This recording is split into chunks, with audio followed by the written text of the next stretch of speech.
CreepyCorner stories.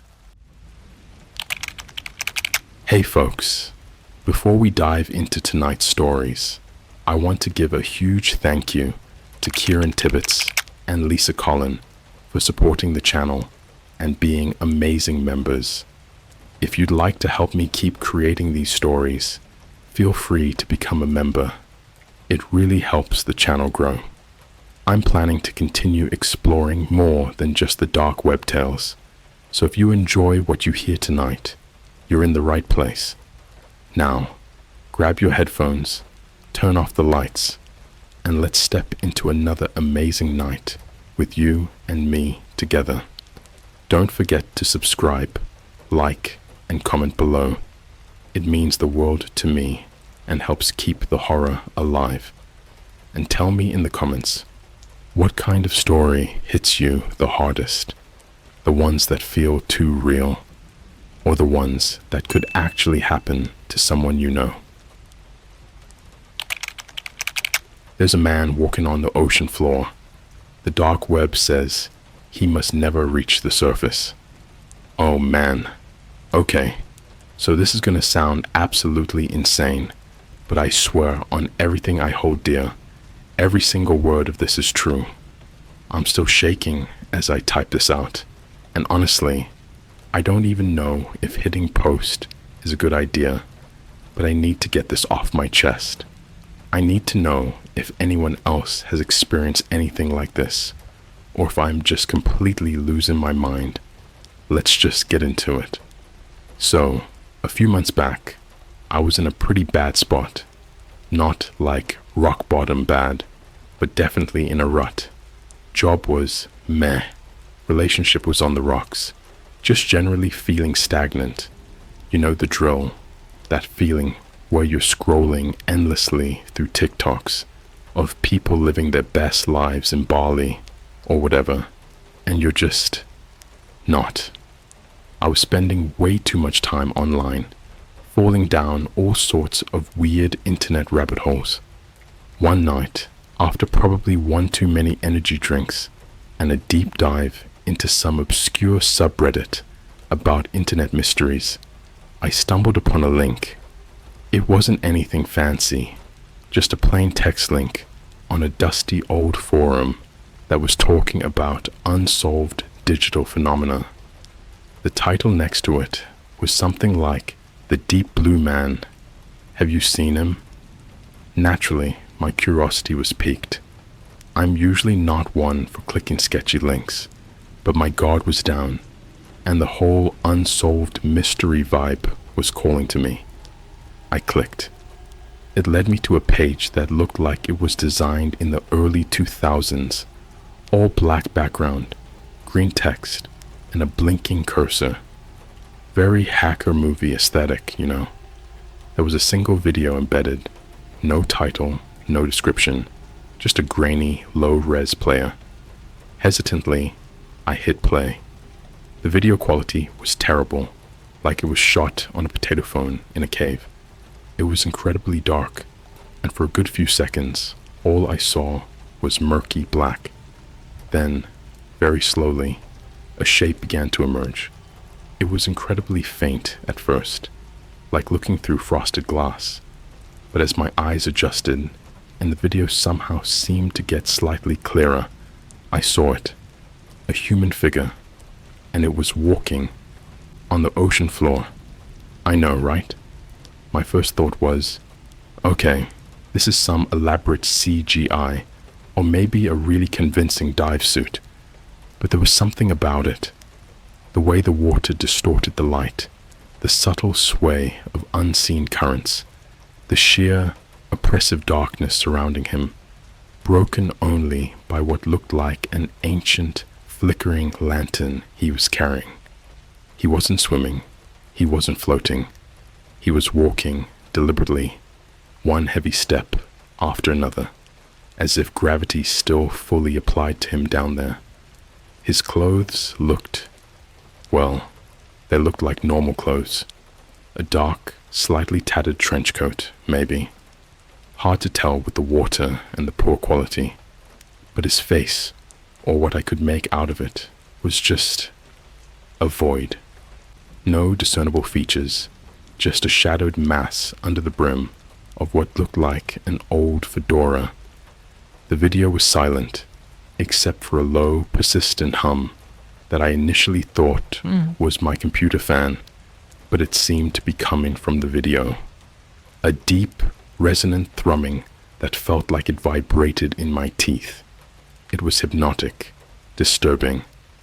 I watched him walk for what felt like an eternity, but the video was only about 2 minutes long. He just kept moving, deeper and deeper into the abyss, his lantern casting just enough light to illuminate the strange, alien landscape of the deep sea floor around him. There were weird rock formations, things that looked like giant, calcified barnacles, and occasionally, something I couldn't identify would scuttle away just at the edge of the lantern's glow. When the video ended, the screen went black, and then a single line of green text appeared. He must never reach the surface. My heart was pounding, like full-on adrenaline rush. It was so simple, so understated, but the implication hit me like a ton of bricks. Why? Why must he never reach the surface? And who was he? I felt a chill that had nothing to do with the late-night AC. This wasn't just some viral marketing stunt or a cool art project. There was something genuinely unsettling about it. It felt real. Too real. I tried to find the forum again, tried to find any other mention of the deep blue man. Nothing. It was like the link had vanished into thin air. I searched YouTube, Reddit, even tried some deep web search engines I'd heard about. Yeah, I went there. Don't judge. 0 results. It was like I'd stumbled upon something truly hidden. For the next few days, I couldn't shake it. Every time I closed my eyes, I saw that figure, walking slowly, relentlessly, through the crushing darkness of the ocean. The hum resonated in my ears. I kept thinking about that chilling message. He must never reach the surface. What would happen if he did? What was so dangerous about this man? It felt less like a warning and more like a command. A chilling, unspoken rule of the internet's darkest corners. I started to get paranoid. Every creak of the floorboards, every distant siren made me jump. I found myself checking my windows more often, feeling an inexplicable dread creeping up my spine. It was just a video, right? Just a weird internet thing. But the image of him, the silence of his walk, and that terrifying instruction had burrowed deep into my brain.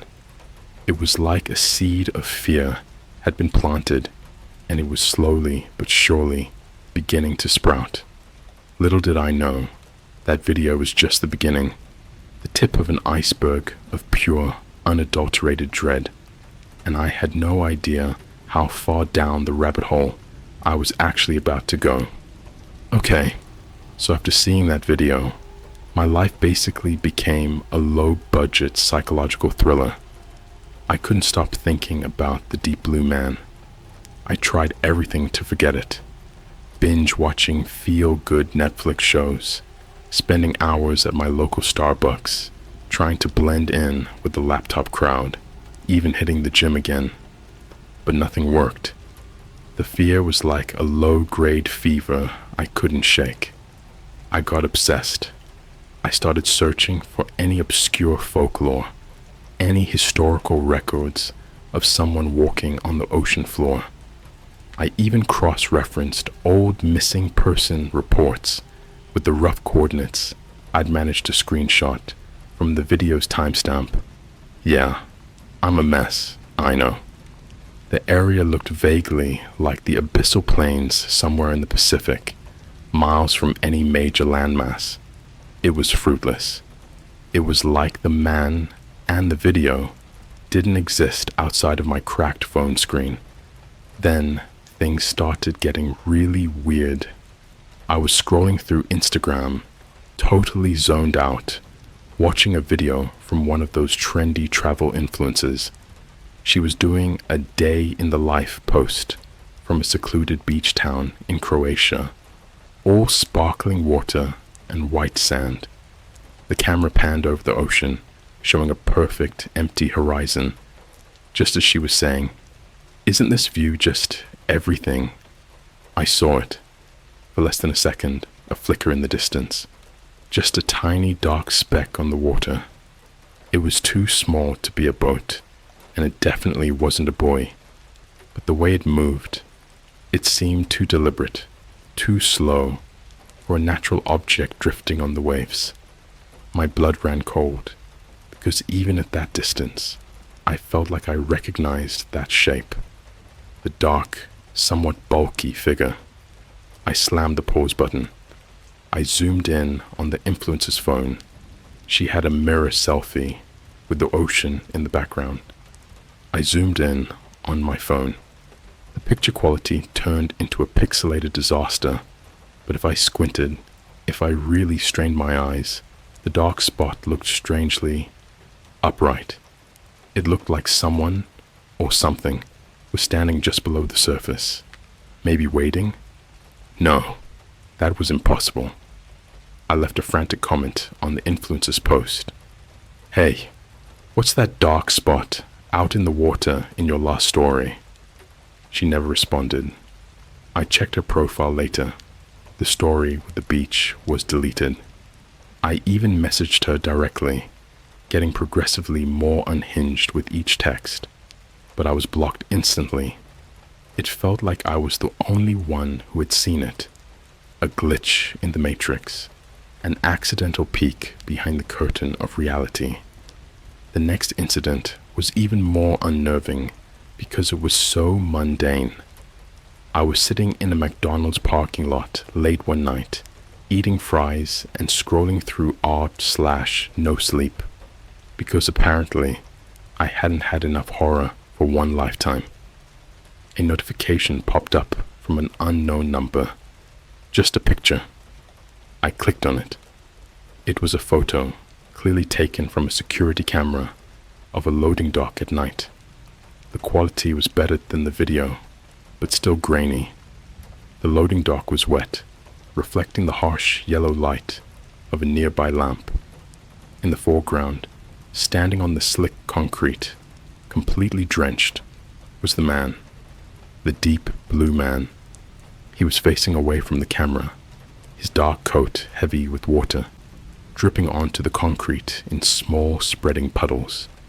You could see the outline of that weird, round, old-fashioned lantern sitting on the ground beside him. The most disturbing part? The way his shoes were positioned. They weren't just wet. They were coated in something dark and sludgy, like he'd just stepped out of deep mud or the ocean floor. Below the photo, there was a caption. No, not a caption. It was that same terrifying line, now sent directly to my phone, as a message. He must never reach the surface. He's getting closer. I dropped my phone on the floor of the car. My hands were shaking so hard, I could barely pick it up. This wasn't just a random video anymore. Someone knew I had seen it. Someone was tracking me, sending me real-time updates of this aquatic horror show. How did they get my number? How did they know where the security footage was from? I threw the remains of my meal out the window and sped out of that parking lot, like the devil himself was chasing me. The quiet, unsettling dread had just been upgraded to full-blown terror. The man I had watched walking in the eternal dark was now on land. He was near a loading dock, which meant he was near civilization. He was out. And worst of all, someone out there seemed to be telling me that I was the only one who could stop him. Or maybe that I was the only one they wanted to see him arrive. Man, I was a wreck. That message, that security camera photo, It completely shattered my already thin veneer of composure. I spent the next 48 hours bouncing between checking the locks on my apartment door and frantically factory resetting my phone, convinced it was bugged.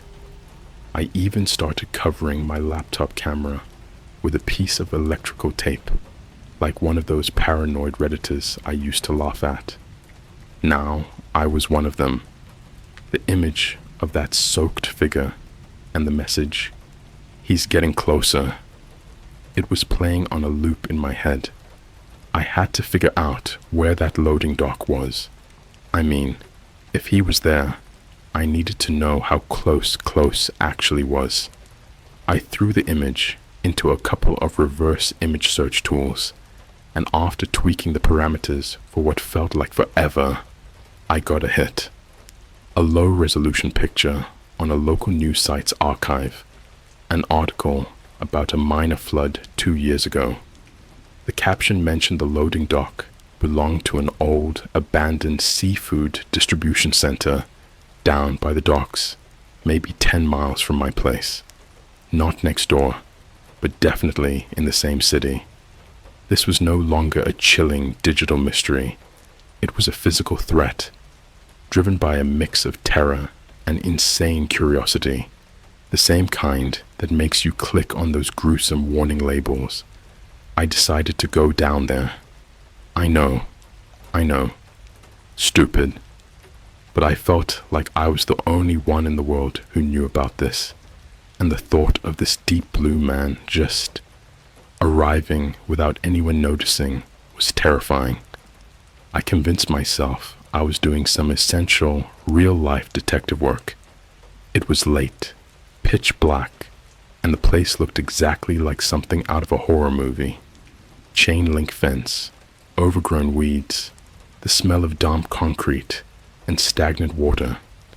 I hopped the fence, which was surprisingly easy, and made my way to the specific loading dock I'd seen in the picture. The yellow lights were flickering, casting long, spooky shadows. The air was cold, despite it being a warm night.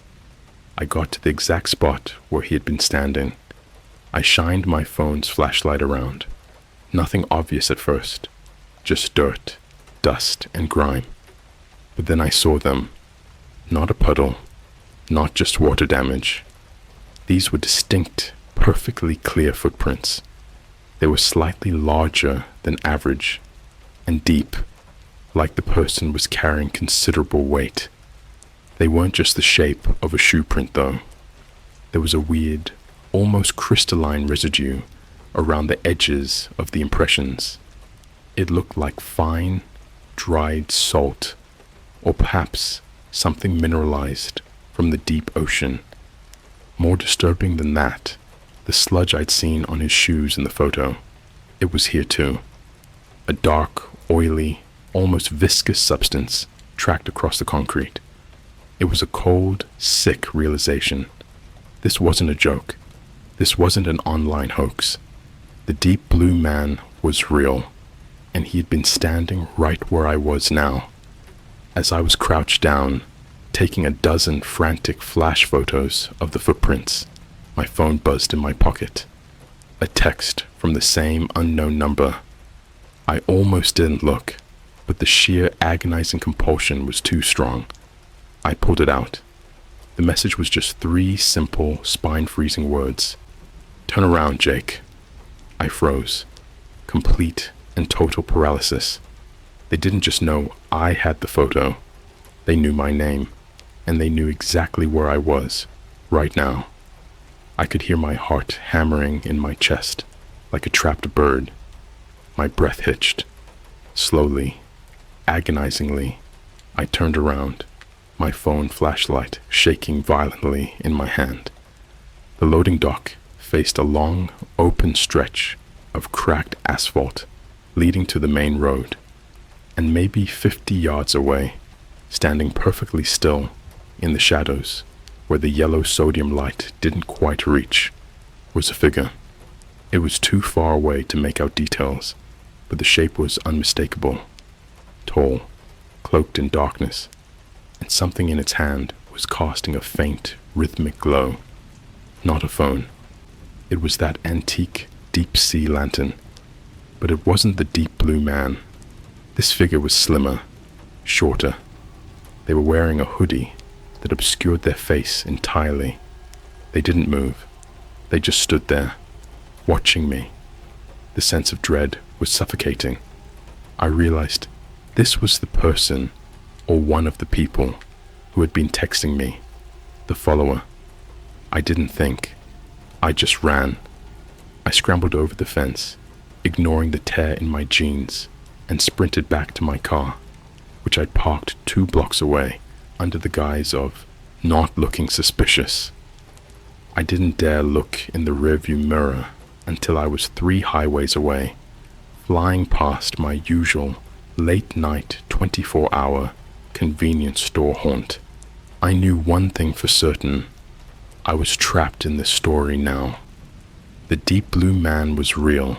He was out of the water, and someone was orchestrating the whole terrifying show. And the follower was right behind me, always watching, making sure I knew the rules of the game. He must never reach the surface. But what if he already had? And what if my stalker was more afraid of him than of me? After that night at the docks, I basically went into lockdown. I didn't go to work. I ate nothing but microwave popcorn, and I didn't answer my door. My apartment became my bunker, and I spent every waking moment trying to decipher this nightmare. Who was the follower? And more importantly, what did the deep blue man want now that he was on land?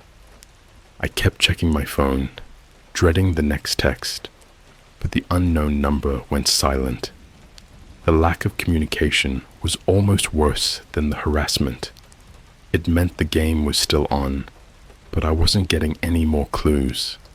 I started analyzing every detail of the security photo again. The loading dock, the sludge, the lantern. Why a lantern? If this guy had been down in the deep ocean, he'd need something way more powerful than an old oil lamp. It was like a symbolic gesture, a sign, not just a tool. I decided to try a different approach. Since the initial warning came from the deep web, I figured that's where the answer must be. I re-downloaded the necessary software, fired up my ancient laptop, the one I keep completely clean for sensitive stuff, and dove back in, taking every precaution I could think of. I used the phrase, "He must never reach the surface," as my main search query within the seedier corners of the web. It led me to a few encrypted chat rooms, and then finally to a dead-end message board. The thread was old, titled cryptically, "The Abyssal Contract." What I read there was a fragmented, terrifying piece of lore. It wasn't a story. It was more like a collection of desperate, disjointed warnings and philosophical ramblings about the boundaries of the soul. It spoke of a figure, the deep blue man, who was forced by some ancient, unnamed collective, likely the group that put up the original video and sent the messages, to remain in the crushing darkness of the abyssal zone. His crime wasn't stated clearly, but the punishment was absolute, eternal, solitary movement on the ocean floor. The collective believed that if he ever broke the surface barrier, the transition from the deep ocean to the air, he would bring something catastrophic with him. Not a virus, not a physical plague, but a fundamental wrongness, a silence, the complete removal of human noise and warmth. One user, whose handle was just a long string of garbled characters, had a single post that chilled me to my core. It read, "He is the anti-music, the ultimate hush. When he steps on land, the sounds of life begin to fade. It starts with the smallest things." At first, I dismissed it as typical internet hyperbole until I thought back to the past 2 days. I hadn't gone outside, but I had definitely noticed something subtle, something I'd subconsciously ignored. The world outside my window had gotten quiet, not suddenly silent, but gradually, unnervingly muted. I live near a major thoroughfare, and there's always ambient noise. Traffic horns, sirens, people yelling, the distant bing-bong of the ice cream truck that patrols my street in the afternoon. But recently, I hadn't heard any of it. I pulled up my Twitter feed, searching local hashtags. I noticed people were complaining about things. My car horn totally failed this morning. WTF. Has anyone noticed the library is eerily silent? Creepy. And why is that Starbucks on Elm Street suddenly closed? No sign, no notice. Just dark.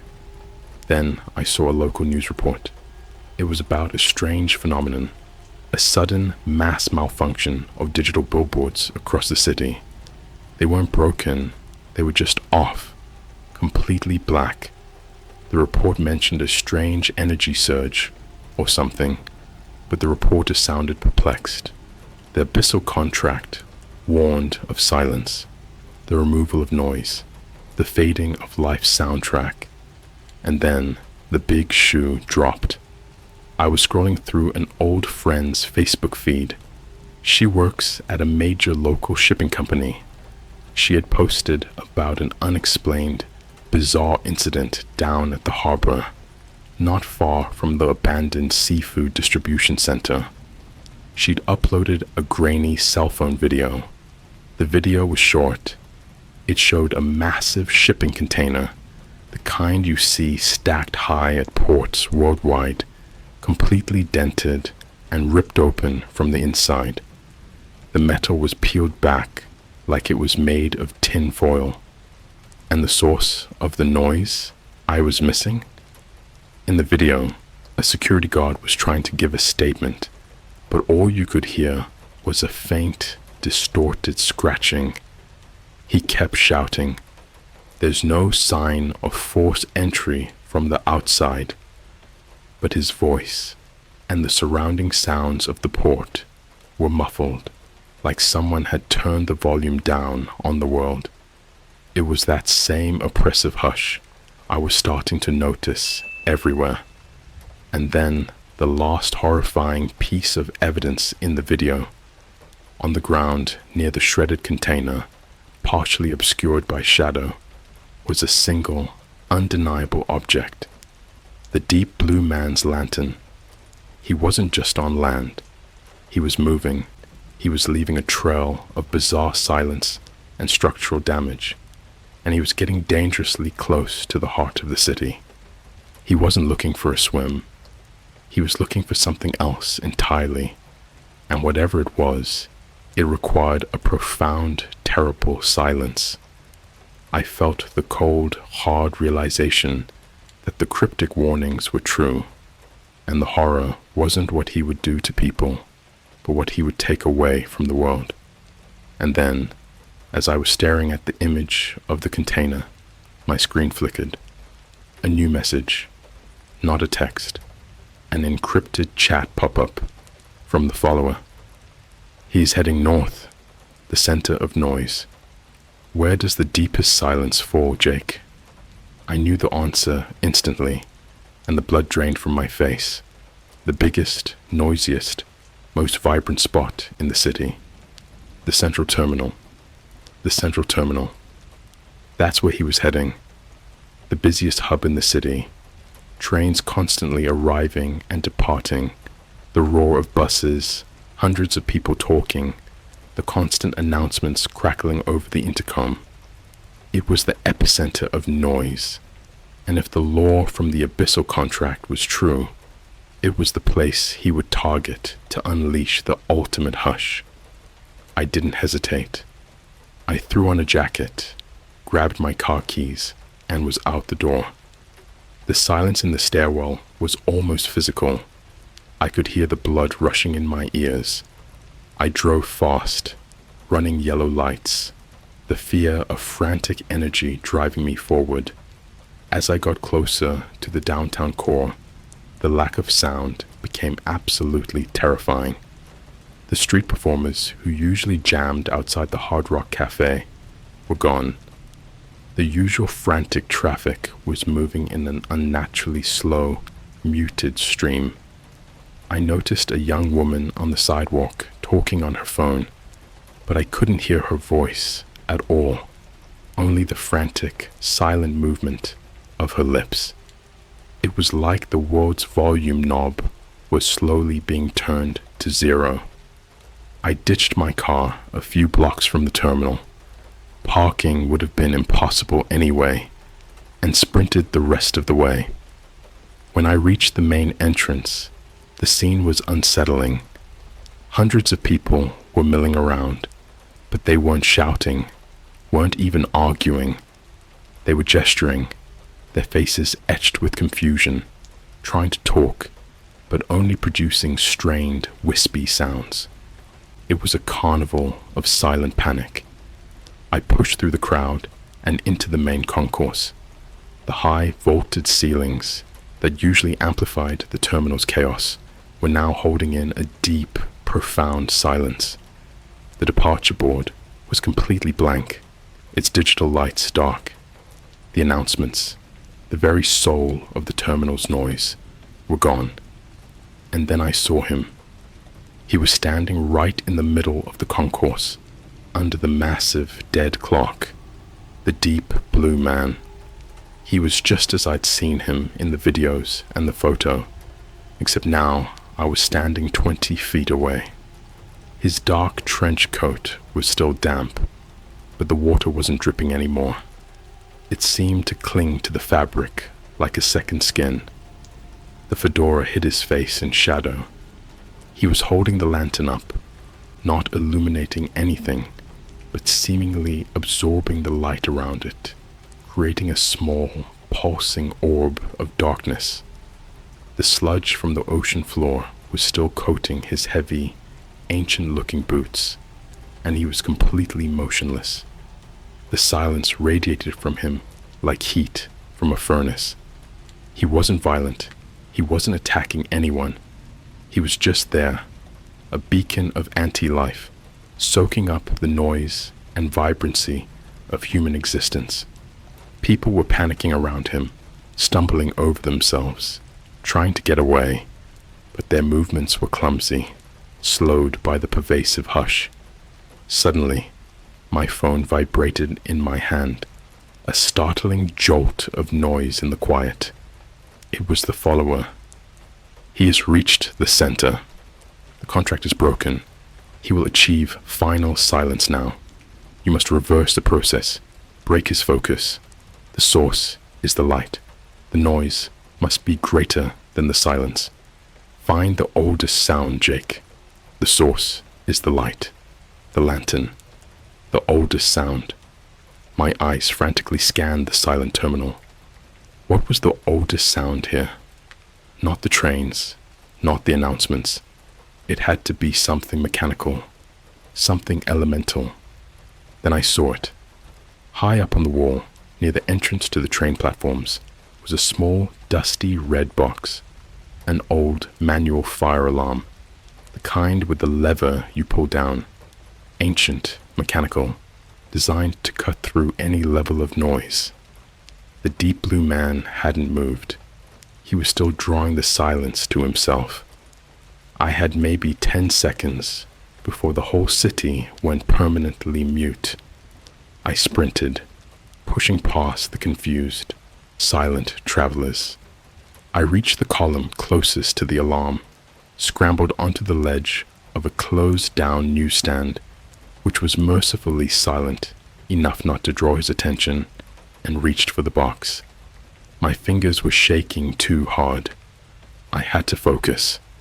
I slammed my fist into the glass, shattering it with a startling crack that felt deafening in the pervasive quiet. Then I grabbed the heavy, cold lever, took a deep, shuddering breath, and pulled it down with all my strength. The sound was agonizing, a high-pitched, piercing mechanical shriek that ripped through the silence like a bullet. It wasn't loud enough to wake the dead, but in that moment, it felt like it was tearing the very fabric of reality. The deep blue man instantly reacted. He lowered the lantern, and the shadows on his face seemed to ripple.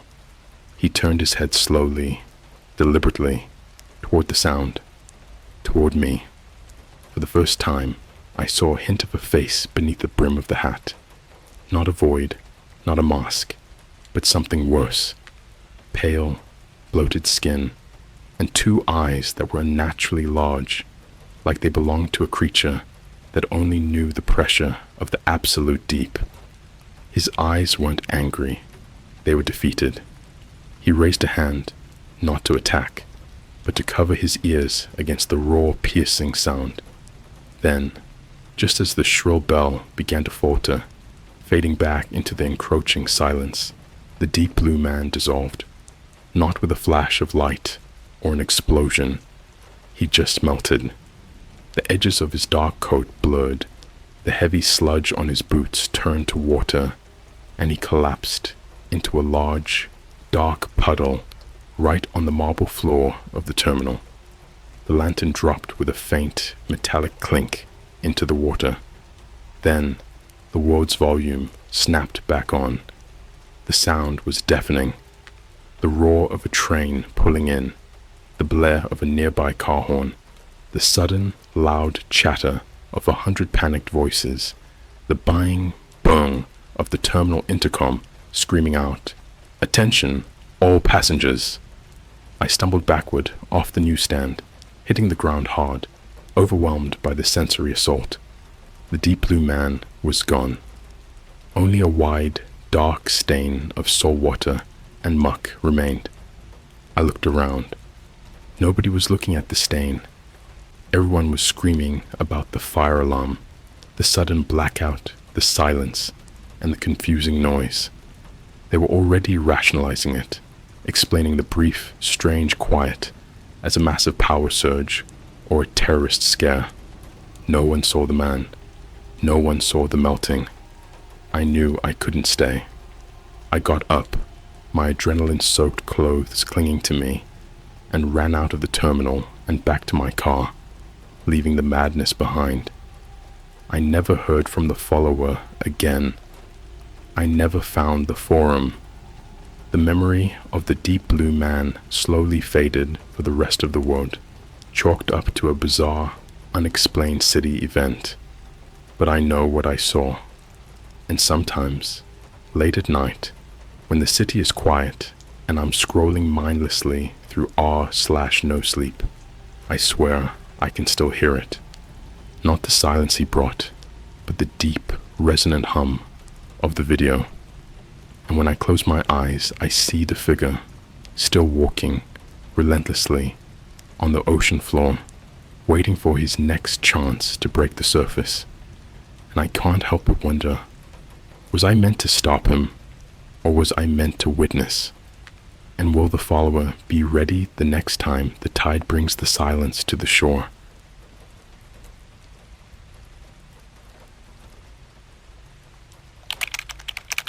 My friend moved to a town that doesn't allow photos because of a dark web experiment gone wrong. Okay, so I know this sounds absolutely bonkers, but hear me out. My buddy Mark, he was always a bit of a thrill seeker, you know, not in the skydiving, extreme sports way, but more like, let's see what happens if I stick a fork in this toaster kind of thrill seeker.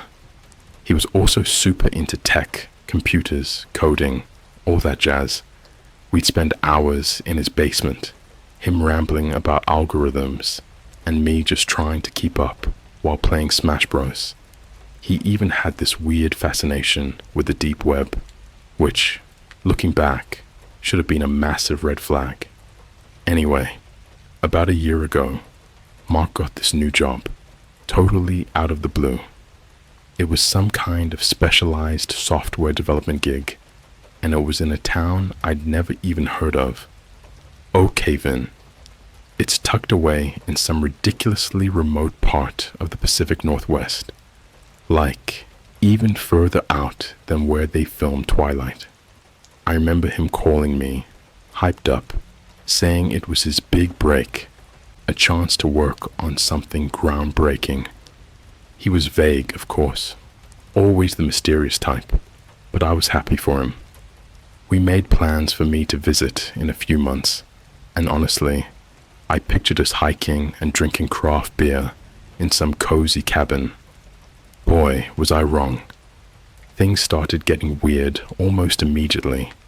First, his social media. Mark was a chronic overposter. Every single meal, every new gadget, every moderately interesting cloud formation. It was all on Instagram, Facebook, Snapchat, you name it. He even had a TikTok where he'd do these surprisingly well-edited tech reviews. But after he moved, it all just stopped. Crickets. I tried texting him, calling him, even DMing him on Twitter, which I knew he checked religiously. Nothing. For like 2 whole weeks.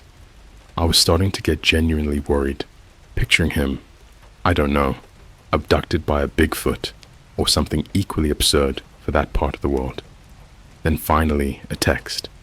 It was short, almost terse. Hey man, sorry. Been swamped. Phone reception is terrible here. All good. More later. Relief washed over me, but it was quickly replaced by a nagging sense of unease. Phone reception is terrible. Mark had like 3 different backup chargers and a portable Wi-Fi hotspot strapped to his back at all times. And all good. More later wasn't like him at all. He usually sent essays full of emojis and exclamation points. This was flat.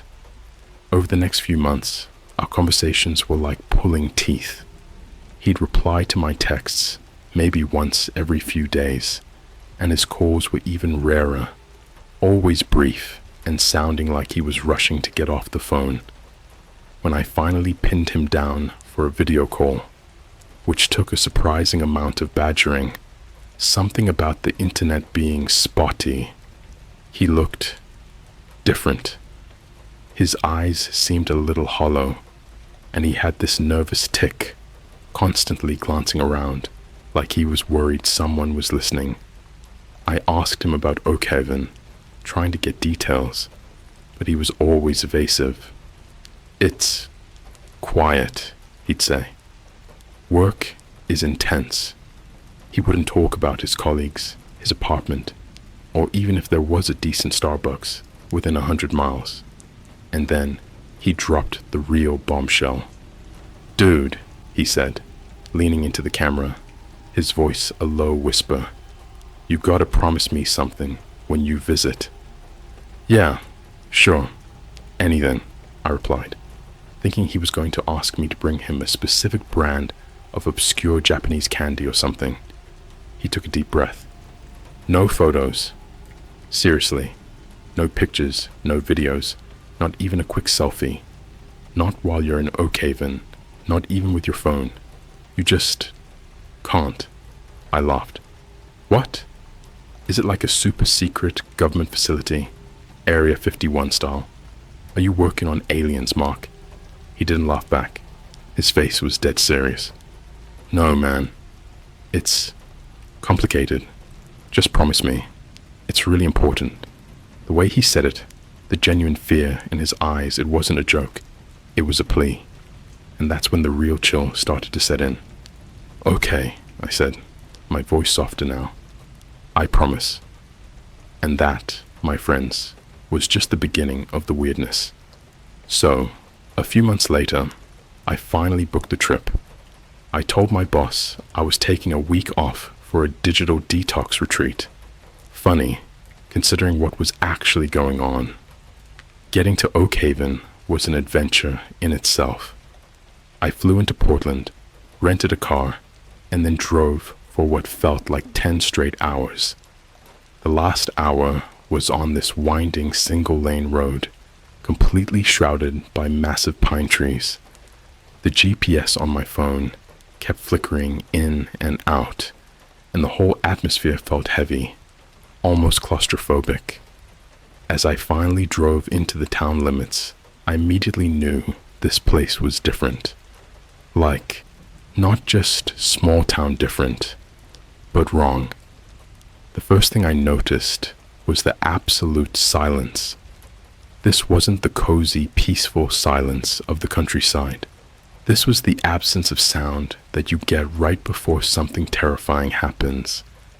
I didn't hear kids playing, no lawnmowers, no distant car horns, nothing. It was like someone had hit the mute button on the entire environment. The town itself looked deceptively normal at first glance.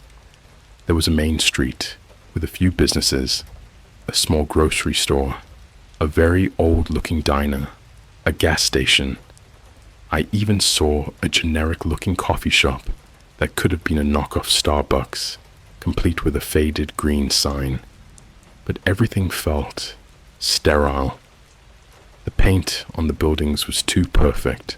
The few cars parked on the street were meticulously clean, and there were no people milling about. It was midday on a Tuesday, for crying out loud. Where was everyone? I pulled up to a traffic light, which, bizarrely, had no other cars waiting.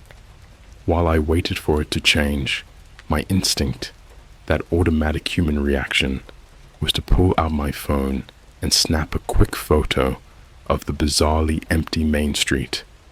It looked like a scene from a video game where all the non-player characters hadn't loaded yet. As my thumb hovered over the camera icon, Mark's panicked voice from the video call echoed in my head. No photos. Seriously, no pictures. I quickly shoved the phone back into the cup holder. I didn't want to break the promise, but more than that, I didn't want to know what would happen if I did. I finally found Mark's place. It was a small 2-story house, a cookie-cutter rental that looked identical to the 4 houses next to it.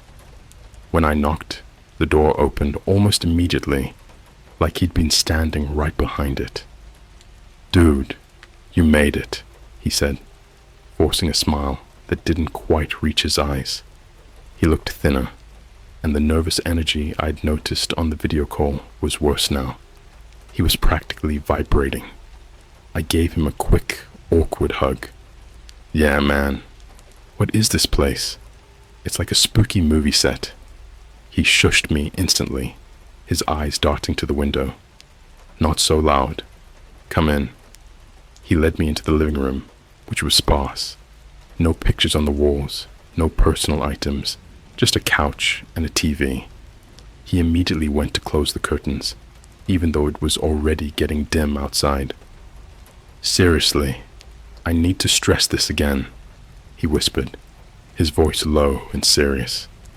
"The phone stays off, camera app deleted, social media logged out. Everything. You have to keep a low profile." "Mark, what the hell is going on?" I asked, dropping my duffel bag on the floor. "This isn't just about a job, is it? Is this some kind of cult? Why can't I take pictures? It's not like I'm posting it on r/no sleep." He sighed, running a hand through his hair. "No, it's not a cult. It's the experiment. Remember how I was obsessed with the deep web? A year before I moved here, I was poking around where I shouldn't have been. I found this forum like the most encrypted, shadowy corner of the net you could imagine. They were talking about a project called the Replication Protocol. It was basically an attempt to create a living, breathing, perfect digital simulation of a community. He lowered his voice even further, leaning in close. But they needed a testing ground, a whole town. They needed to feed the simulation a massive, constant stream of data, visuals, sounds, human behavior patterns. My job here, my real job, was to help maintain the data input for the first phase. We were essentially building a digital mirror of Oak Haven. I stared at him, my mouth agape. Are you telling me this town is some kind of sick, real-life Truman Show? Worse, he said, shaking his head. The experiment went wrong. It got corrupted. The simulation, the mirror, became unstable. And now they believe that any new image, any new photographic data taken and stored in this physical space acts like an unauthorized portal. It destabilizes the boundary between the real town and the broken digital one. They believe if too much new imagery gets taken, the two realities could merge or swap. And trust me, you do not want to be in the corrupted, glitching version of Oak Haven.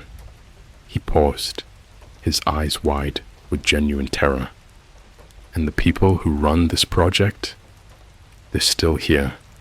They're watching. They're the ones who enforce the no photo rule. He stood up, pacing quickly towards the window and peeking through the curtain again. They look like regular people, dude. They work at the McDonald's a mile from here.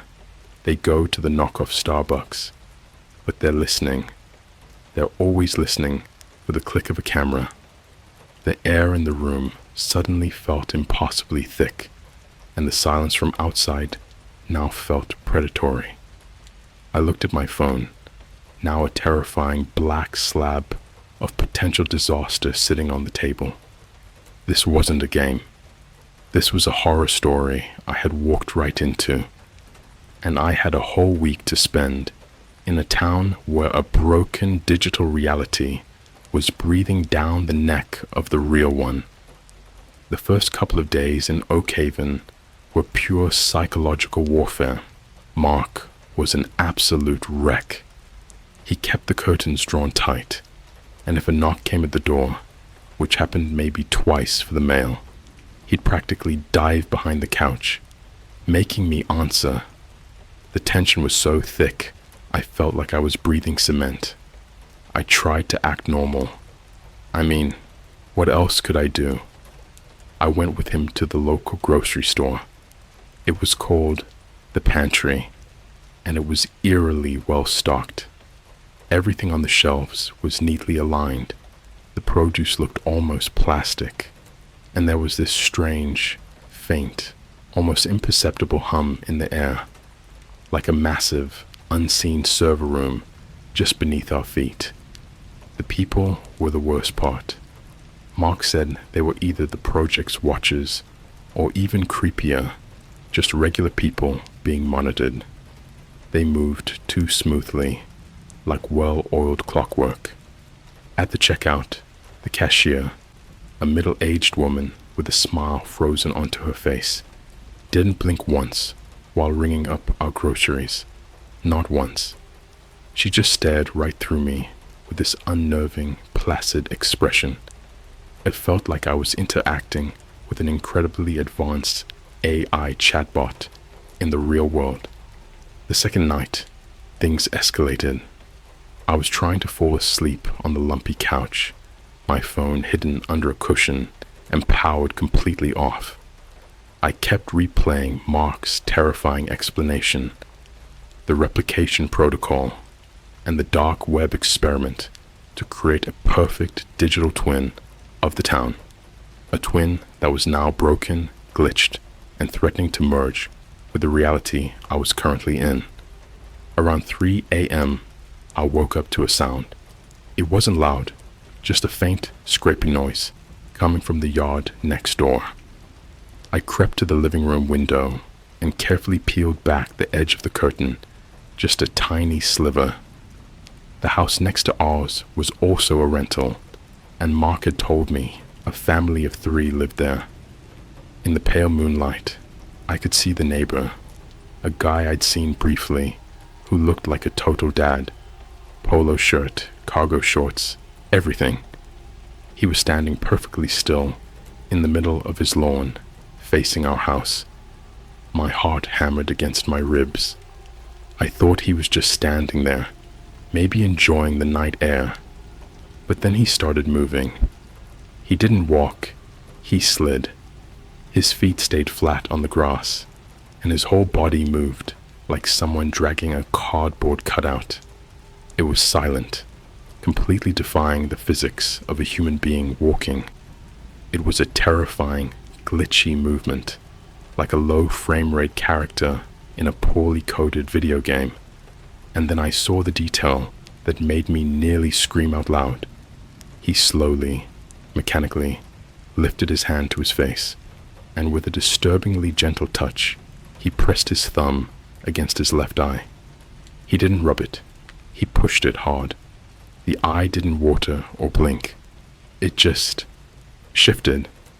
For a split second, instead of the whites and pupil, I saw a flash of something else, a swirl of static, like a detuned television screen, before the eye quickly snapped back to looking normal.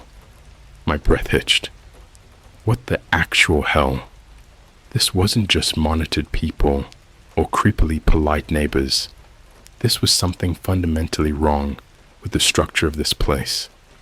Was this guy one of the original residents whose digital avatar had somehow taken over? Was he a corrupted part of the experiment's data overflow? I heard Mark stir down the hall, and I quickly let the curtain fall back into place. I stumbled back to the couch, my mind reeling. I had to get concrete evidence, something undeniable, not just for myself, but to pull Mark out of this terrifying prison. He was too deep, too scared to think straight. The problem, the no photo rule. I reached under the cushion and gripped my phone. I hadn't deleted the camera app.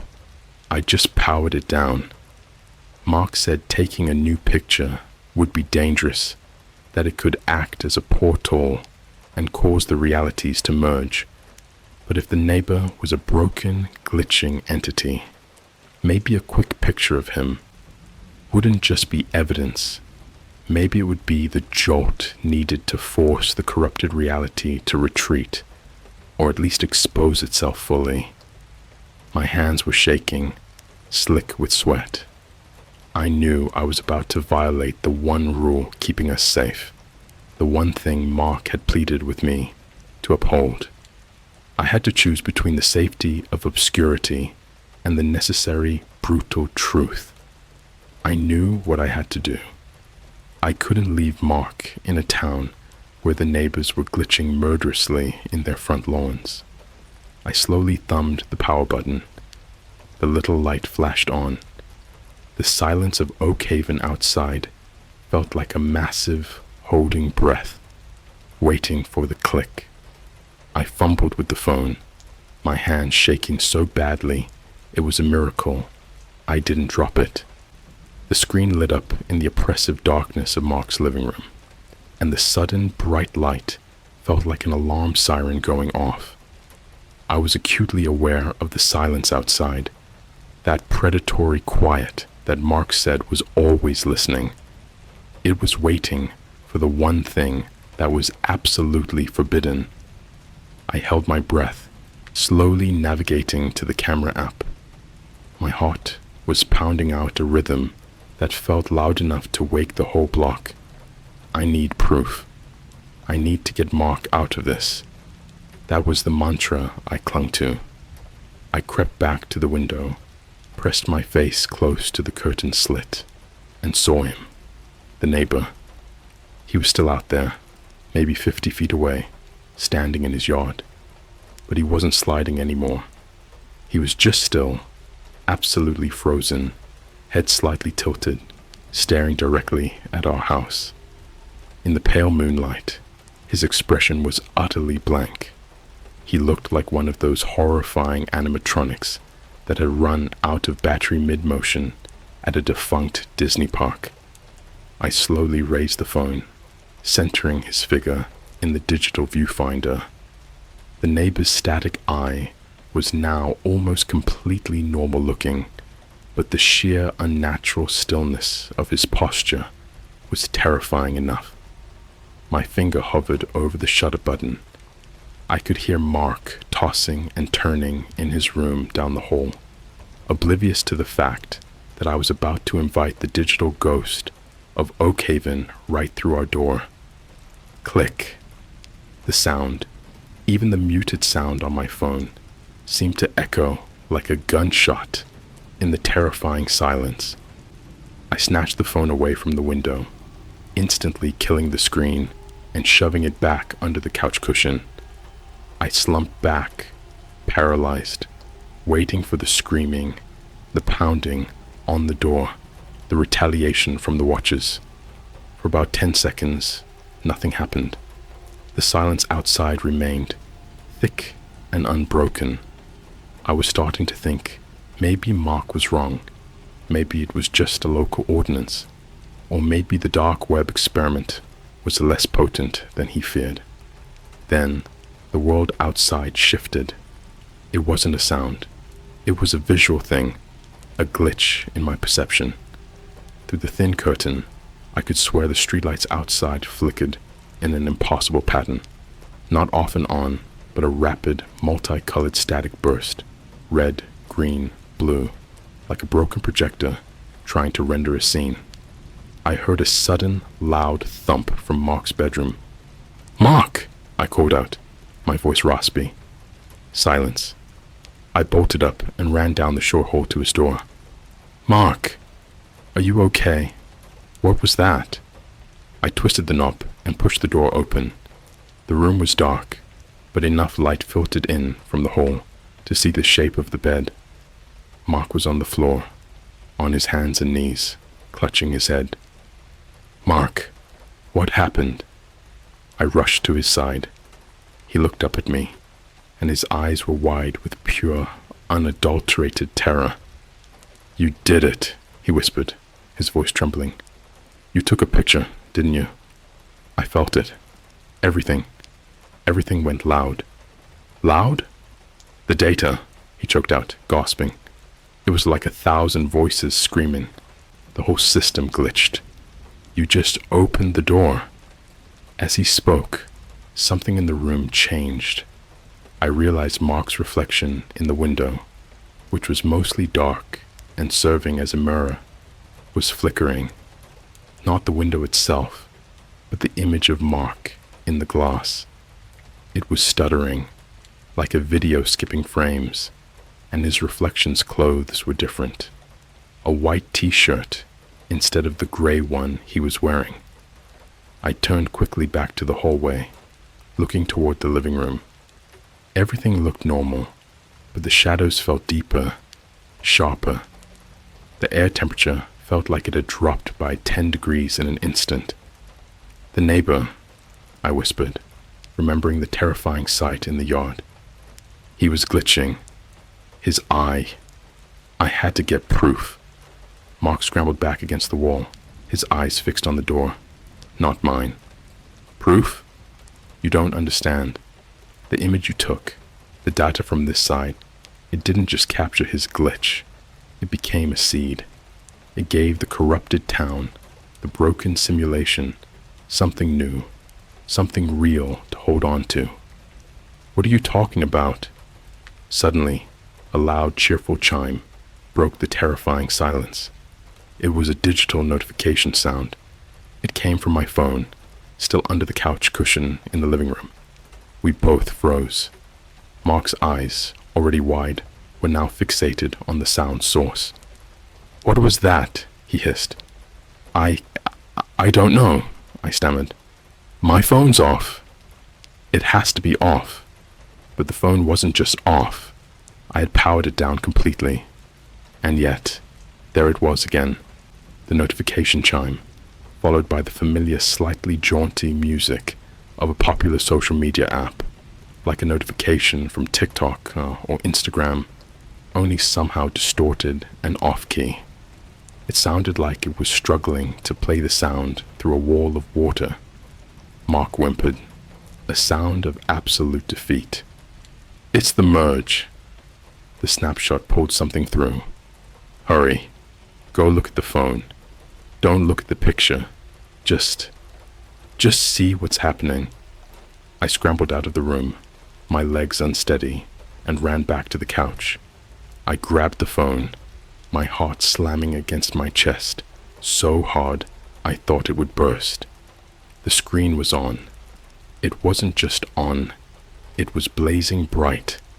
And there, dominating the screen, was the photo I had just taken of the neighbor.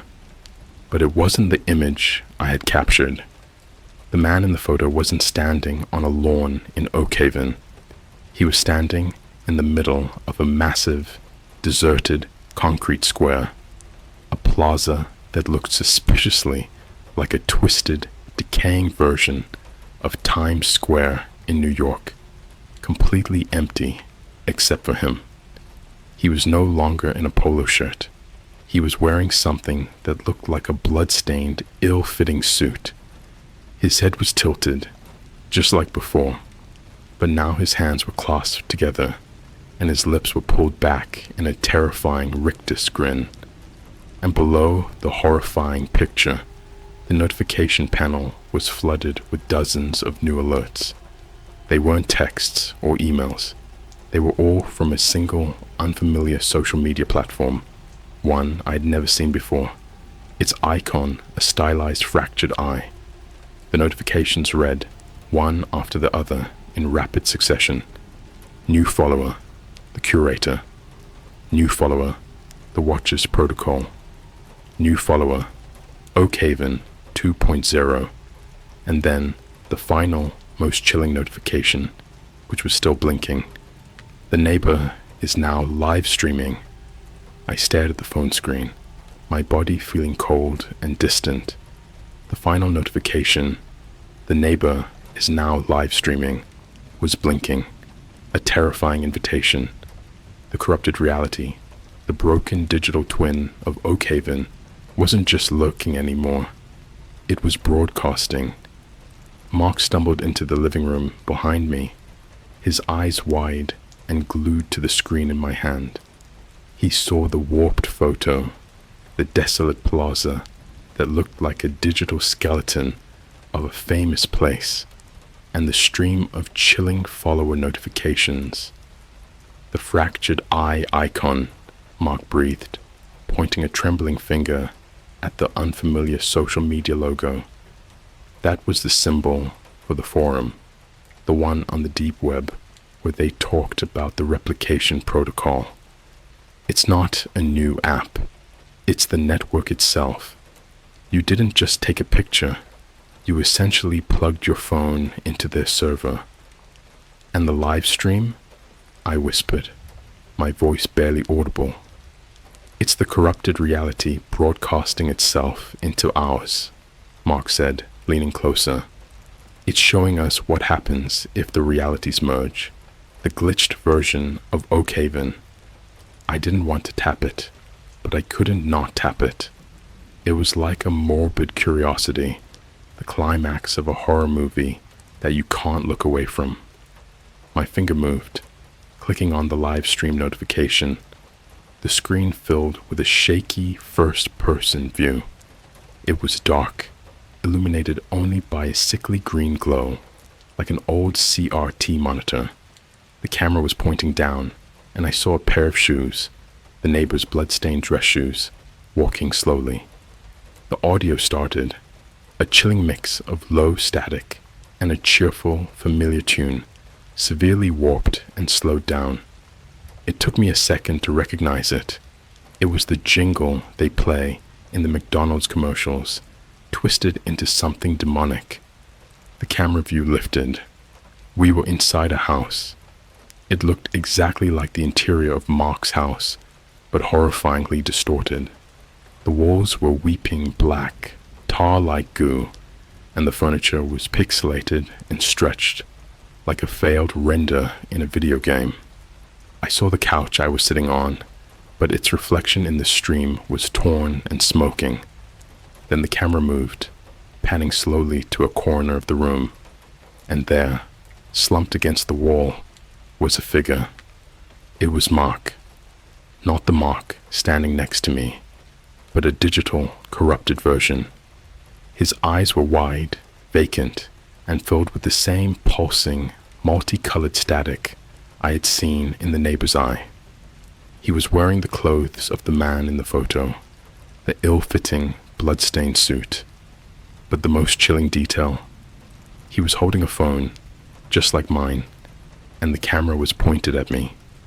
The stream Mark, the corrupted Mark, then spoke, his voice a low, robotic monotone, layered with sharp, static bursts. Snapshot complete. New data acquired. Commencing replication protocol 2.0. The real Mark let out a choked cry and stumbled backward, collapsing against the wall. "That's it," he gasped. The original experiment used a community's data. Now, the corrupted town is trying to create its own new copy, starting with the new data you provided, your image, your presence. I looked at the phone, then back at the real Mark. He was terrified, but for the first time since I arrived, his fear was replaced by a desperate clarity. "We have to leave. Now," he commanded, his voice shaking but firm. "The border is unstable. If we stay, the corrupted version will replace us. My real self is still in here, trapped by the code. We can't let it trap you too." I dropped the phone. It clattered on the carpet, but the stream kept playing, the corrupted Mark on screen, now laughing with that horrifying, digitized chuckle. I grabbed my duffel bag. "My work files, Mark. The job." "Forget it," he yelled, already grabbing his car keys. "It's not a job. It's a trap. The watchers, the neighbors, they're not trying to stop new photos. They're trying to filter the data and use the glitches for their new replication. They let you take the picture." We bolted out of the house and jumped into my rental car. As I fumbled with the keys in the ignition, I looked back at Mark's house. Standing perfectly still in the front window, where no one had been a minute ago, was the neighbor. He was waving, not angrily, but with a horrifying, cheerful, robotic slowness, his face frozen in that placid smile. I slammed the gas pedal down, peeling out of the driveway. We sped through the terrifyingly empty streets of Oak Haven. The streetlights flashed behind us, not with normal light, but with that sickening RGB static I had seen before. We didn't slow down until we were an hour past the Oak Haven town limits, when we finally stopped at a brightly lit, normal Starbucks on the main highway. Mark buried his face in his hands. "I can never go back," he whispered. "The code has my digital twin now. If I return, I am history." I nodded, staring out the window. My phone, which I'd left behind, was now broadcasting my image into a broken digital world. But I knew the real horror wasn't what I left behind. It was what I had brought back. A few days later, Mark had checked into a tiny, anonymous apartment far away. He was still jumpy, but he was real. Before I left him, I looked up the deep web forum he'd mentioned, the one with the fractured eye logo. It was gone, scrubbed clean. But that night, back home, I checked my Instagram. I was scrolling through old posts when I noticed something strange about a vacation photo I'd taken months ago in London. In the background, in the distance behind a famous landmark, a man was standing in the shadows. He was too far away to identify clearly, but he was wearing a blood-stained, ill-fitting suit. And though it was impossible to tell, I could swear his head was tilted, just slightly, like he was watching. The most disturbing part? I hadn't seen the man in the suit in that photo before. I checked the metadata. The photo's timestamp hadn't changed, but the file size was inexplicably larger. The glitch hadn't just stayed in Oak Haven. The corrupted data had followed me home, embedded itself in my old pictures, and was now subtly spreading its digital contamination into my world. And sometimes, late at night, when the Wi-Fi flickers for a second, I can still hear the faint, distorted jingle of the McDonald's tune coming from nowhere and everywhere at once. I deleted every single photo I own, but I know it's not enough, because they're not just in Oak Haven anymore. The replication protocol is active, and they're looking for new data, new faces, new towns, and all it takes is one wrong click. I wonder, how many of you out there have a picture on your phone that you didn't really take?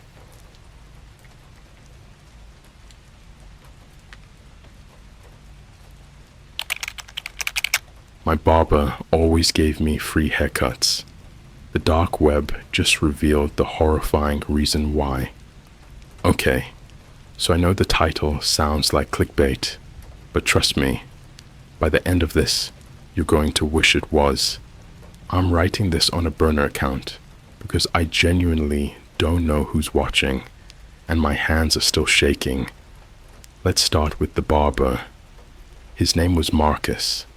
He owned a small, old-school barbershop, the Gilded Razor, tucked away on a side street in a pretty touristy part of town.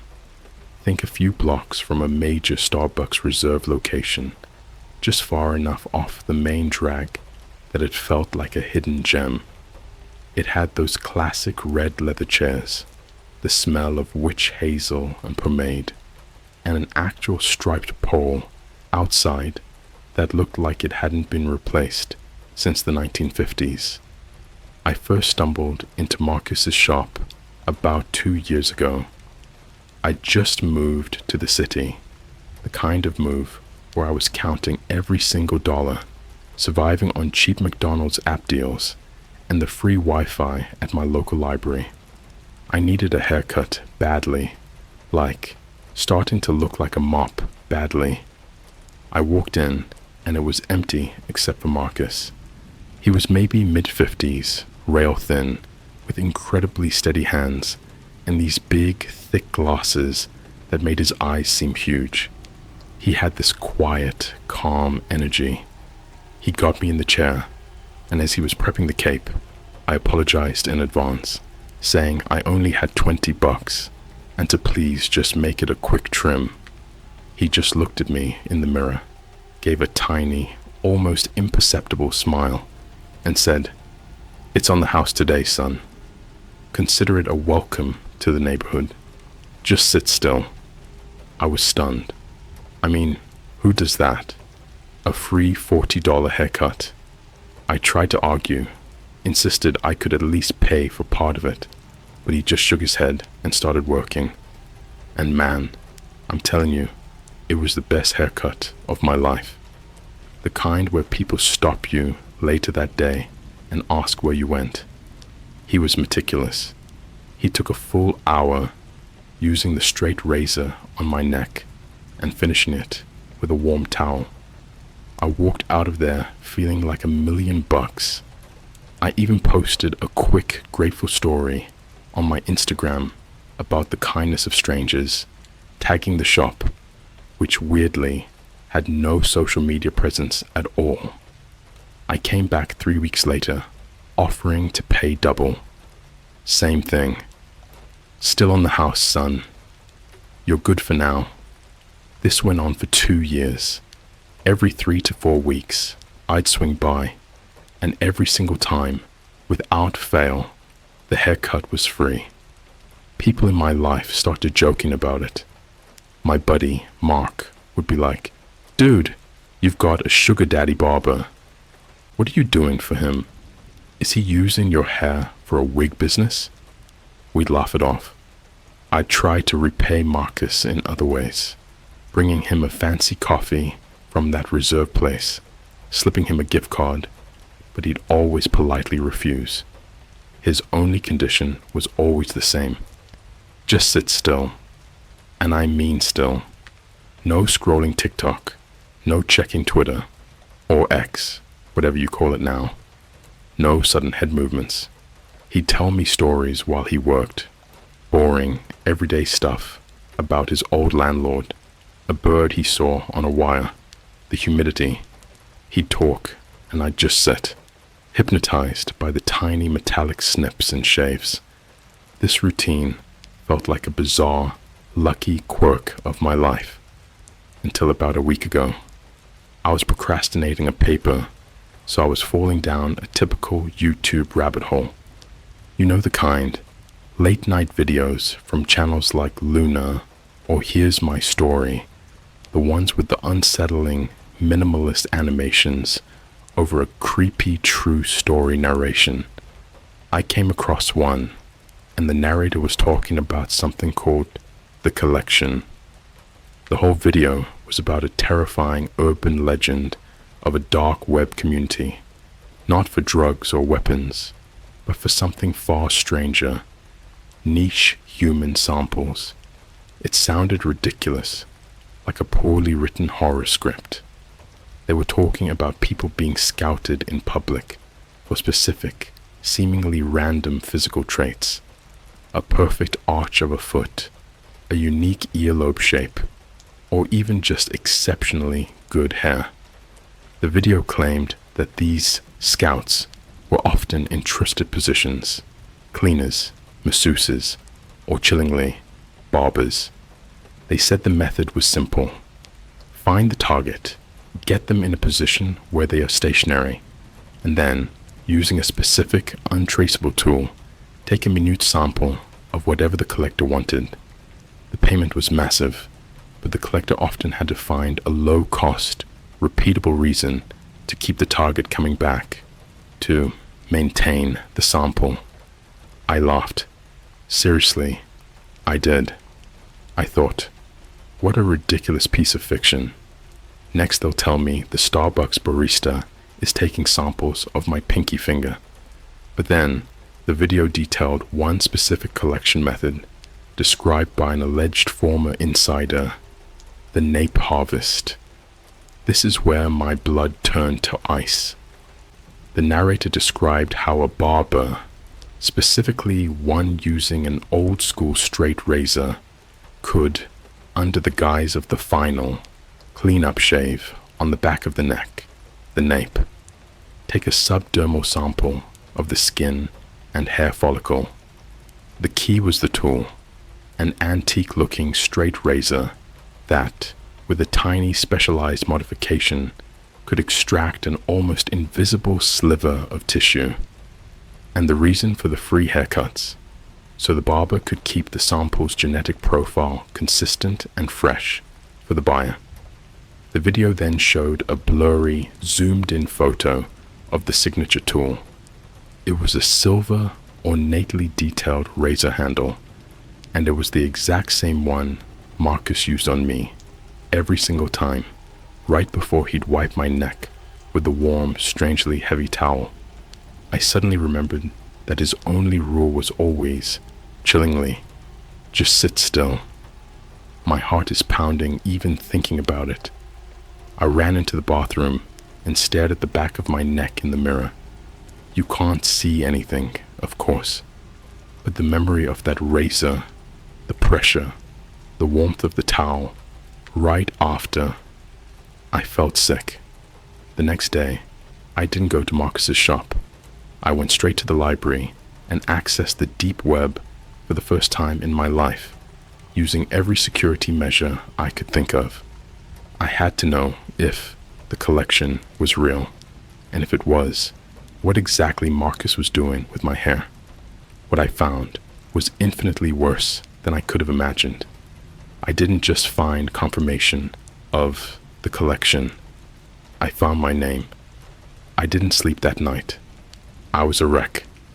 The next morning, I was hunched over my laptop, running Tor browser on a VPN I'd paid for with a gift card. It felt like I was doing something illegal just by looking. My entire apartment felt cold, and every time a car passed outside, I flinched. I managed to find a link that the YouTube video had mentioned in the comments, disguised as a binary string. It took me deep, deep into a hidden forum. It wasn't a sleek website. It was bare bones, old school bulletin board style, with usernames that looked like keyboard smashes. The whole atmosphere was sterile and disturbing. I found a section titled Collector Archives. and started searching using vague terms: nape harvest, gilded razor, barber, nothing concrete. Then, in a moment of sheer desperation, I typed in my first name and my rough geographic location, and that's when the screen changed. A single, chilling post appeared. It wasn't under an alias. It was a file that seemed to be actively updated, titled Active Listing, Subject M55, Maintenance Required. I clicked on it, and the file that loaded looked like a cross between a medical report and an eBay listing. It was cold, clinical, and detailed. It read, Subject ID M55, Location. My city chart neighborhood was listed right there, close to that major Starbucks landmark. Collector, GR. I knew instantly. Gilded razor. Marcus. Sample type, follicle, subdermal rarity. Factor, extreme, 1 in 87 million. Estimated value, pending harvest, 500,000 USD notes. Subject compliant. Regular maintenance, 3 to 4 week cycle. Established and successful. Zero resistance. Target requires unique marker ZT49. I scrolled down to the detailed description, and that's where I nearly threw up all over my keyboard. I finally understood why Marcus was willing to lose money on a $40 haircut every month. The reason my hair was so valuable wasn't the hair itself. It was the DNA inside the follicle and the tiny sliver of skin taken from my neck. Apparently, I have a ridiculously rare genetic anomaly, something called marker ZT49. I won't bore you with the scientific details, but essentially, this marker causes my body to synthesize a particular enzyme that is incredibly effective at neutralizing certain neurotoxins. It's a gold mine for certain high-level, dark-side pharmacological research. Think antidote development, or worse, poison development. My body was a living, walking factory for a ridiculously valuable compound, and Marcus wasn't just giving me free haircuts. He was collecting a $500,000 sample, one microscopic piece at a time. The maintenance wasn't to keep my hair neat. The description specified that the buyers needed a fresh sample of the active enzyme, which is most concentrated in the skin tissue immediately surrounding the hair root and is best taken after a period of rapid growth, which aligns perfectly with the 3 to 4 week haircut cycle. He needed me to be sitting still so he could use that modified antique razor to perfectly extract the sample without me even noticing the minuscule incision. The warm towel? That was to hide the tiny pinprick of blood and soothe the microscopic trauma. My stomach was churning. I realized every single trip to the gilded razor wasn't an act of kindness. It was a surgical procedure. I was being farmed. Then I saw the scariest part of the listing, buried under the notes section. Update, 22nd of October. Target failed to report for scheduled maintenance. Contact has been initiated. If subject M55 resists return, protocol B9, full harvest, will be authorized within 72 hours. I looked at the date, 22nd of October. That was yesterday. Marcus knew. He knew I didn't show up. He knew I broke the pattern. And the term full harvest, in the context of these clinical, brutal listings, didn't mean a full head of hair. It meant the entire sample, taken permanently. It meant I was no longer an asset to be farmed. I was a liability to be eliminated. I grabbed my phone, ready to call the police, but I froze. Who would I call? Officer, a $500,000 deep web ring is harvesting my rare neurotoxin neutralizing enzyme through my free haircuts. They'd lock me up in a psychiatric ward. Suddenly my phone buzzed. It wasn't a call. It was a text message from a blocked number. "The Gilded Razor misses you, son. You're late for your cleaning. Don't worry, the shop closes at 6 p.m., but I'll leave the back door unlocked for you. Don't make me come looking. You know I'm good at finding what's lost." I checked the time. It was 5:52 p.m. I had 8 minutes. I stared at the text message, that final chilling line echoing in my head. "You know I'm good at finding what's lost." It wasn't a threat of violence in the traditional sense, but it was so much worse. It was a statement of fact from a predator who had meticulously studied my habits for 2 years. He didn't need to break down my door. He just needed to wait until I had to buy groceries, or log onto my computer at the local library, or grab one of those cheap McDonald's cheeseburgers I lived on. He was GR, the collector, and I was M55, the active listing. My fight or flight response was on full blast. Flight was the clear choice. Grab a backpack, drain my meager bank account, and get on the first bus heading for the middle of nowhere. Maybe hide out near that huge Times Square area where I could lose myself in the crowd. But then what? I'd be broke, on the run, and Marcus still had my DNA profile, my location history, and the terrifying knowledge of my value. He would just authorize Protocol B9, and the next person who came looking might not be a quiet, meticulous barber. I looked down at my phone. 5:58 p.m. 2 minutes left. I thought about all those animated horror stories I used to watch on YouTube, the ones where the main character always makes the stupid cinematic choice to investigate. I always yelled at the screen, but now, in the most terrifying, realistic way, I understood the logic. You can't run from a ghost if the ghost already knows your scent.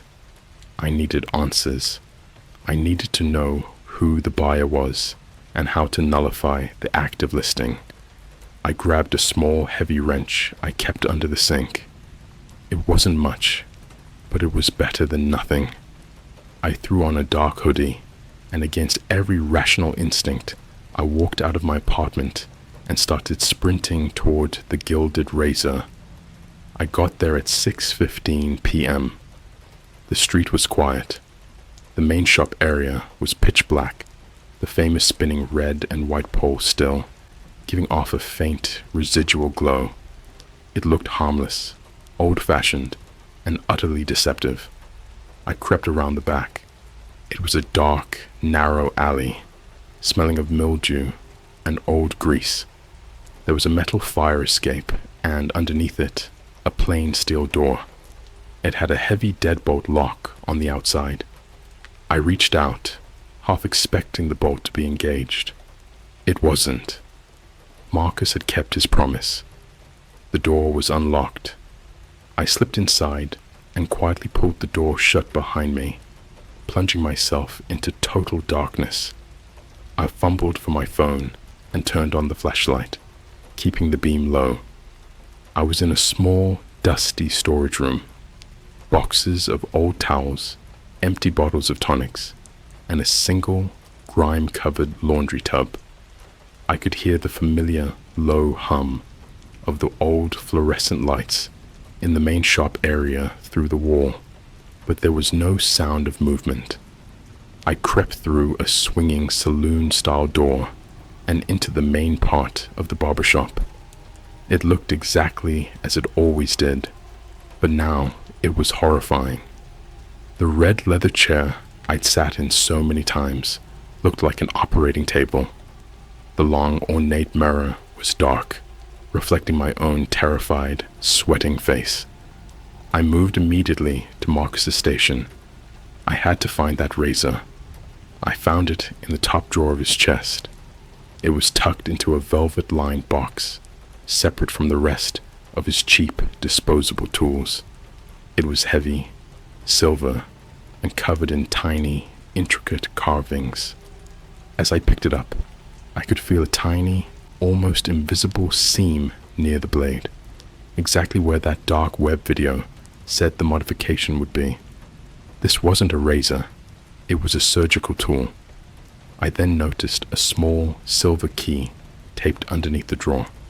Beside the key was a tiny, handwritten note on an old receipt, folded neatly. I unfolded the note. It wasn't from Marcus, it was from me. It was my Instagram photo, the one I'd posted 2 years ago, thanking the kindness of strangers for my first free haircut. Marcus had printed it out, and underneath the photo, in his neat, looping handwriting, he had added one word: initiated. I nearly dropped the wrench.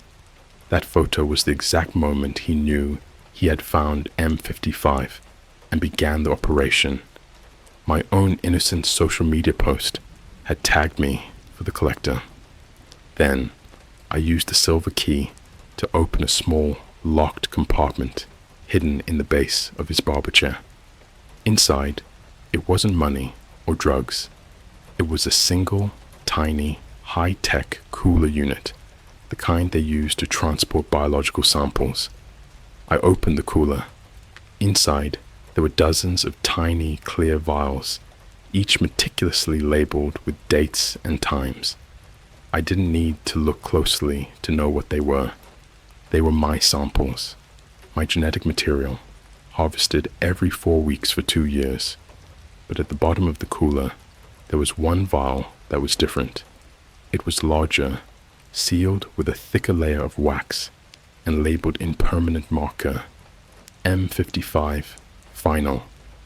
Suddenly, a voice, calm and measured, came from the front of the shop. It was Marcus. "I see you found the final sample, son.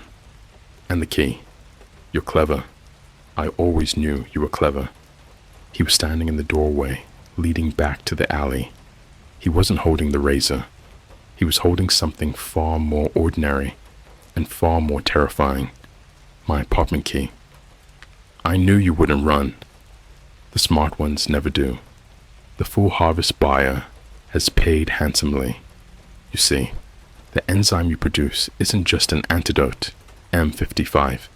It's the key component for a new, highly specialized military bioweapon, and they need the source, not just the shavings." He took a step closer, his eyes huge, behind his thick glasses. I was getting lazy. Free haircuts, all that nonsense. Now, I have to be the cleanup crew.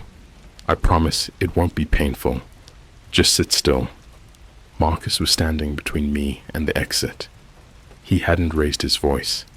He was just calm, matter of fact, like he was discussing the weather. That quiet composure was the most terrifying thing of all. This wasn't a panicked criminal. This was a professional. "The key to your apartment," I managed to whisper, my voice catching in my throat. "Why?" He gave me that same tiny, almost imperceptible smile he gave me the first time he said the haircut was free. "For the full harvest, M55. I couldn't risk you running to the authorities. If you didn't show up here, I'd have gone to your apartment, done the job, and then made it look like a tragic accident. An overdose, a robbery gone wrong. Something simple, something police see every single day. I'd even use your social media, maybe post a tragic final message on X from your account about being overwhelmed." He gestured to the back of my neck. "I knew your pattern. I knew you always showered after your haircut. The best time for the full harvest is when the subject is stationary, wet, and alone." I had the whole scenario mapped out in my head, right down to calling the delivery driver from that late-night subway you sometimes order from to find the body. I gripped the wrench tighter, my knuckles white. "Who is the buyer, Marcus? Who is paying $500,000 for my DNA? Some foreign intelligence agency. He laughed, a dry single huff of air. Oh no, son. That's where you're thinking too small. You're thinking conspiracy. This is much more mundane, much more American. He took another step closer, and I instinctively retreated behind the leather barber chair. Your enzyme, marker ZT49, it neutralizes the most aggressive neurotoxin ever developed, a poison so effective it can clear out entire urban centers without leaving a trace of chemical residue. It's the ultimate military-grade ghost weapon. And guess who makes that weapon? He paused, letting the silence stretch, forcing me to ask. Who? One of the biggest, most reputable defense contractors in the world. They have the bioweapon, but they need the perfect antidote for their own personnel. The people who accidentally handle it, the scientists who develop it. They need a perfectly stable, repeatable source for ZT49 to create the countermeasure. My mind raced. I was a biological insurance policy for a multi-billion-dollar corporation. They weren't looking to kill me because I was a threat. They were looking to kill me to stabilize the supply chain. But why kill me? Why not just pay me? I'd take $1 million to give you a hair sample every month. Because, Marcus said, his voice dropping to a gravelly whisper, Lev subjects are a liability. They get sick, they move, they talk, and most importantly, they age. They want to extract the source, the key cells from your body, to culture them in a lab. They want to create a permanent, non-biological supply. You, Army 55, are the original blueprint, and blueprints must be retired once the factory is running. He pulled something small and metallic from his pocket. It wasn't the razor. It was a syringe, already filled with a clear, viscous liquid. This is a fast-acting paralytic. You won't feel a thing. You'll just fall asleep. And then I can proceed with the extraction. I swung the wrench, not even aiming for his head, but for the mirror behind the main station. Crash! The sound was deafening. Shards of the ornate, antique glass rained down onto the floor, scattering the light from my phone and plunging the room into chaotic shadows. Marcus flinched, the first sign of surprise or panic he had shown. He had been expecting a quiet surrender, not a smash and grab retaliation. In that split second of confusion, I didn't run for the back door. I did something far more reckless. I snatched the small biological cooler, the one holding the decades worth of my samples, including M55, final, and smashed it against the wooden counter. The vial shattered. The cold, precious liquid pooled instantly on the dust-caked wood. No! Marcus screamed, his composure finally breaking. He lunged forward, scrambling to salvage the spillage, the syringe forgotten. You just destroyed a fortune. The final sample. It's just hair, Marcus, I yelled back, tears streaming down my face. It's just me. I realized then that destroying the samples wouldn't save me. It would only make the buyer even more desperate for the source. Me. The only thing left of marker ZT49 in the world was inside my body. I sprinted for the front of the shop, towards the heavy glass door. I threw myself against the deadbolt, fumbling with the lock. Behind me, Marcus had recovered. He wasn't reaching for the syringe. He was reaching for the wall rack, and he grabbed something long, thin, and wickedly sharp. His pair of specialized barber shears. He didn't need the paralytic anymore.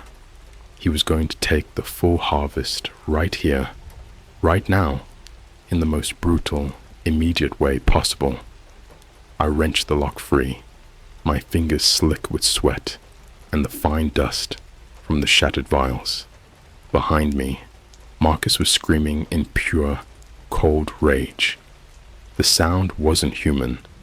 It was the sound of a professional losing $500,000 and facing severe repercussions from the defense contractor buyer. I threw open the heavy glass door and burst out onto the quiet upscale sidewalk. I didn't stop to look left or right. I ran. I ran past the storefronts, past the fancy display windows, and towards the main boulevard where the lights and traffic might offer some cover.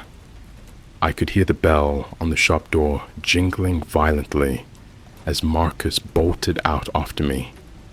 I made it to the corner and swerved down the main street, heading instinctively towards the brightly lit entrance of that major Starbucks reserve location. I figured a high-traffic, visible place was the safest bet. I burst inside, nearly knocking over a guy checking his phone, and ducked behind a pillar, trying to catch my breath. I risked a glance back, and there he was, Marcus. He wasn't running, he was walking. He was still wearing his blood-spattered barber apron, his glasses slightly askew, and he was clutching those gleaming, lethal shears like a shark fin cutting through water. His face was a mask of cold, surgical determination. He looked less like a barber and more like a stalker from an old John Carpenter movie. He stopped right outside the Starbucks, scanned the room slowly, and then his eyes locked onto mine. There was no rage left, only a terrifying, professional focus. He just needed to finish the job. I scrambled out the back exit of the coffee shop, through the drive-through area, and kept running until my lungs were burning. I didn't stop until I reached the grimy, well-used bus station on the edge of the city. I paid for a ticket with the last of my cash, choosing the furthest destination possible on the map, a small, anonymous town near the Canadian border. I rode that bus for 12 hours, hunched down in the seat, jumping every time the driver stopped. I threw my phone out the window into a ravine, knowing the GPS history was a trail right back to me. I'm in that small, anonymous town now. I'm staying in a cheap, rented room, paying cash weekly. I don't use Wi-Fi. I only go out at night, buying canned food from a small, independently owned grocery store that probably doesn't have security cameras or facial recognition software linked to some deep web database. I live in a state of perpetual, chilling paranoia. I've changed everything, my name, my appearance, and my entire life routine. But the simple, brutal reality keeps me awake at night. I am the active listing. I am the last remaining source of marker ZT49. By destroying the samples, I didn't kill the demand. I intensified it. I'm now the single most valuable, most wanted biological asset on the dark web, not just for Marcus, but for the multi-billion-dollar defense contractor he works for. I check the back of my neck every morning. It looks fine, but I know that every time I showered, every time I sat still and listened to Marcus's boring stories, every time he used that modified silver razor he was collecting, he was marking me. And here's the most disturbing part, the thing that makes me break down and cry, the thing I finally understood as I was boarding that bus. Marcus wasn't just a collector, he was the first line of defense. Now that I've gone rogue, the defense contractor's internal security team, people who don't care about a neat incision or a warm towel, will be authorized for the full harvest. I saw a post on a local town Facebook group today, just a quick glimpse on a library computer before I shut it down. It was a photo of a new business opening up on Main Street. A small, old-school shop with a freshly painted striped pole. The caption read, "Welcome to town, the Gilded Shears. Stop by for a trim. Free haircuts all week long." I didn't wait to see who owned it. I grabbed my bag and I left. I'm moving again tonight. I don't know who is watching this burner account. I don't know if this story will be taken down or if I'll ever be safe. All I know is that I'm worth $500,000 and they will never stop looking for the source. If you have a barber who gives you free haircuts, or a cleaner who is too interested in your habits, or anyone who keeps finding a low-cost, repeatable reason to keep you coming back for a maintenance cycle, you need to ask yourself, what are they really collecting? I hope that wherever Marcus is, he's having a good day, because I'm sure as hell not. The only peace I have is knowing that if they finally get the full harvest, at least they won't get a fresh sample of ZT49. I'm not due for another cleaning for 2 weeks.